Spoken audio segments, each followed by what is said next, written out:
Horton Hears a Who by Dr. Seuss.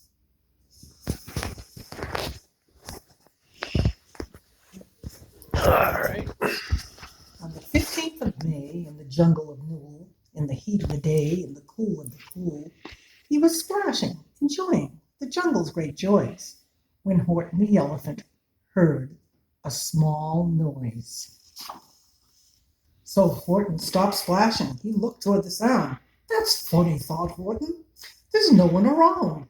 Then he heard it again, just a very faint yelp, as if some tiny person were calling for help. I'll help you, said Horton. But who are you? Where? He looked and he looked.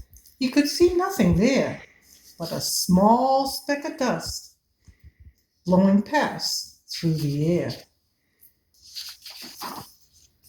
I say, murmured Horton, I've never heard tell of a small speck of dust that is able to yell. So you know what I think? Why, I think that there must be someone on top of that small speck of dust. Some sort of creature of very small size, too small to be seen by an elephant's eyes. Some poor little person who's shaking with fear that he'll blow in the pool. He has no way of his steer. I'll just have to save him because, after all, a person's a person, no matter how small. So gently and using the greatest of care, the elephant stretched out his great trunk and reached through the air, and he lifted the dust speck and carried it over and placed it down soft and safe on a very soft clover. Plop. Humph! Humphed a voice. 'Twas a sour kangaroo, and the young kangaroo in her pouch said, Humph, too. Why, that speck is as small as the head of a pin. A person on that? Why, there never has been. Believe me, said Horton, I tell you sincerely, my eyes are quite keen. My ears are quite keen, and I hear him quite clearly. I know there's a person down there, and what's more, quite likely there's two, even three, even four. Quite likely a family, for all that we know, a family with children just starting to grow. So please, Horton said, as a favor to me, try not to disturb them. Just please let them be. I think you're a fool, laughed the sour kangaroo, and the young kangaroo in her pouch said, me too. You're the biggest blamed fool in the jungle of Newell. And the kangaroos plunged in the cool of the pool. What terrible splashing, the elephant frowned. I can't let my very small persons get drowned. I've got to protect them. I'm bigger than they. So he plucked up the clover and hustled away. Through the high jungle treetops, the news quickly spread. He talks to a dust speck. He's out of his head. Just look at him walk with that speck on that flower. And Horton walked worrying almost an hour. Should I put this speck down? Horton thought with alarm. If I do, these small persons may come to great harm. I can't put it down, and I won't. After all, a person's a person, no matter how small. Then Horton stopped walking. The speck voice was talking. The voice was so faint he could just barely hear it. Speak up, please, said Horton. He put his ear near it. My friend, came the voice. You're a very special friend. You've helped all us folks on this dust speck do win. You've saved all our houses, our ceilings and floors. You've saved all our churches and grocery stores. You mean? Horton gasped. You have buildings there too? Oh yes, piped the voice. We most certainly do. I know, called the voice. I'm too small to be seen, but I'm mayor of a town that is friendly and clean. Our buildings to you would seem terribly small, but to us who aren't big, they are wonderfully tall. My town is called Whoville, for I am a Who, and we Whos are all thankful and grateful to you. And Horton called back to the mayor of the town, You're safe now, don't worry, I won't let you down. But just as he spoke to the mayor of the speck, 3 big jungle monkeys climbed up Horton's neck. The Wickersham brothers came shouting, What rot? This elephant's talking to Whos who are not. There aren't any Whos and they don't have a mayor, and we're going to stop all this nonsense. So there. They snatched Horton's clover. They carried it off to a black-bottomed eagle named Vladikoff, a mighty strong eagle of very swift wing.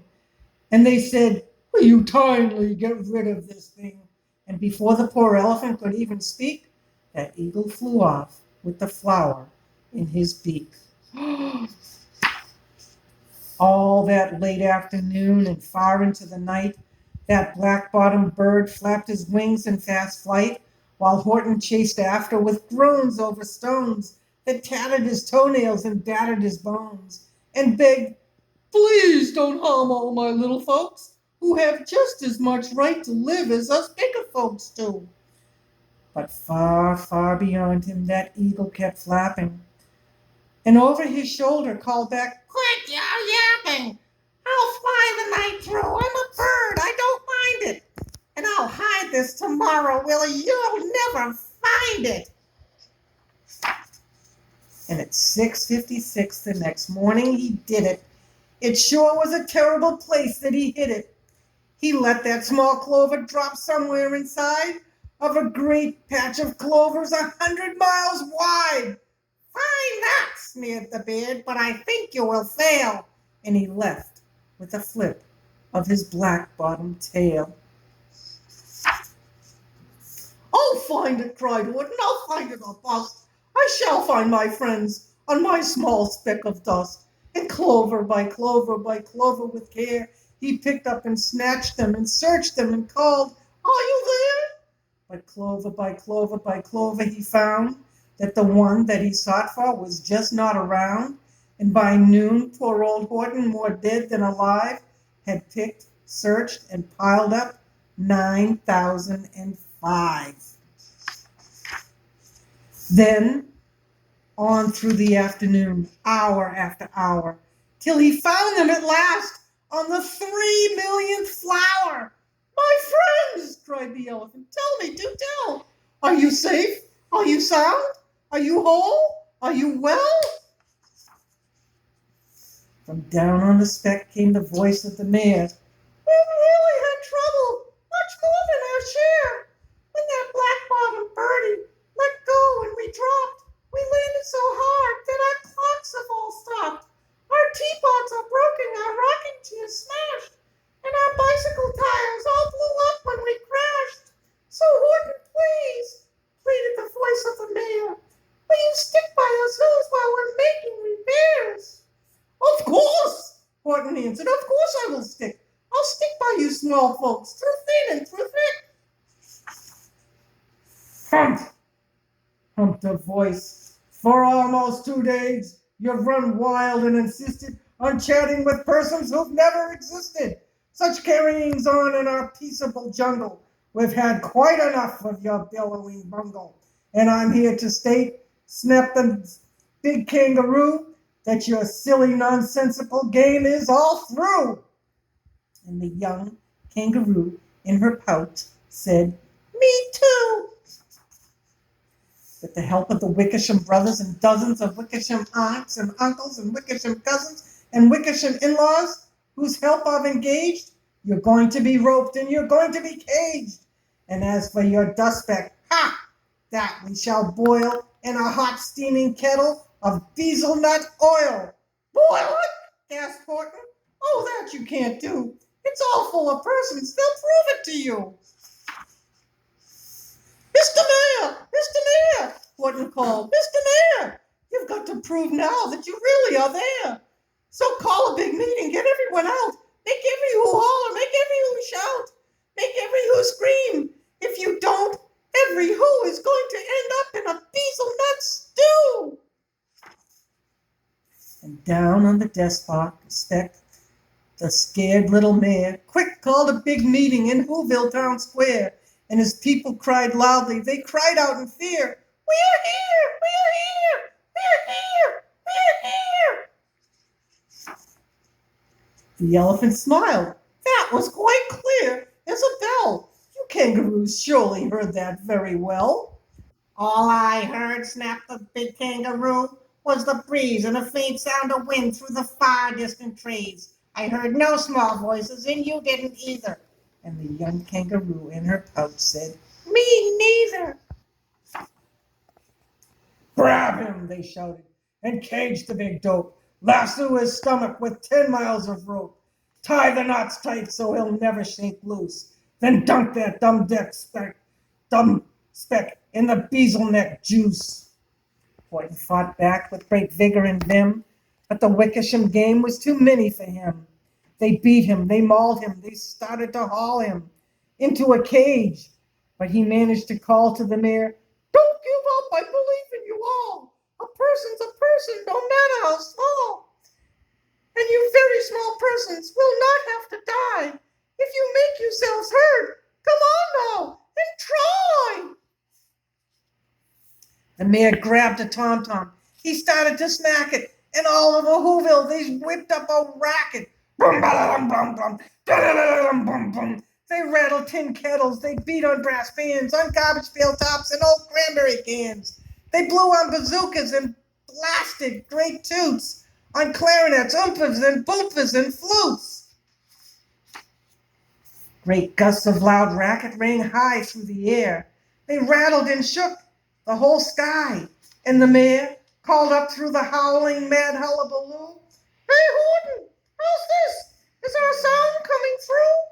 And Horton called back, "I can hear you just fine, but the kangaroo's ears aren't as strong quite as mine. They don't hear a thing. Are you sure all your boys are doing all their best? Are they all making noise? Are you sure every who down in Whoville is working? Quick, look through your town. Is there anyone shirking?" Through the town the mayor rushed, from west to the west, but everyone seemed to be doing their best. Everyone seemed to be yapping or yipping. Everyone seemed to be beeping or bipping. But it wasn't enough. All this ruckus and roar. He had to find someone to help him make more. He raced through each building. He searched each floor. And just as he felt he was getting nowhere and almost about to give up in despair, he suddenly burst through the door, and that mayor discovered one shirker quite hidden away in the Fairfax Apartments, apartment 12J. A very small, very, very small shirker named Jojo was just standing, and bouncing a yo-yo, not making a sound, not a yip, not a chirp. And the mayor rushed inside, and he grabbed the young twerp, and he climbed with the lad up the Eiffelberg Tower. "This," cried the mayor, "is your town's darkest hour. The time for all who have blood that is red to come to the aid of their country," he said. "We've got to make noise in greater amounts, so open your mouth, lad, for every voice counts." Thus he spoke as he climbed. When they got to the top, the lad cleared his throat, and he shouted out, "Yawp!" And that yawp, that one small extra yawp, put it over. Finally, at last, from that speck on the clover, their voices were heard. They rang out clear and clean, and the elephant smiled. "Do you see what I mean? They prove they are persons, no matter how small, and their whole world was saved by the smallest of all." How true, yes, how true," said the big kangaroo. "And from now on, you know what I'm planning to do? From now on, I'm going to protect them with you." And the young kangaroo in her pouch said, "Me too. From sun in the summer, from rain when it's fallish, I'm going to protect them, no matter how smallish." The end. Hope you guys enjoy it. See you with another book soon. Bye-bye.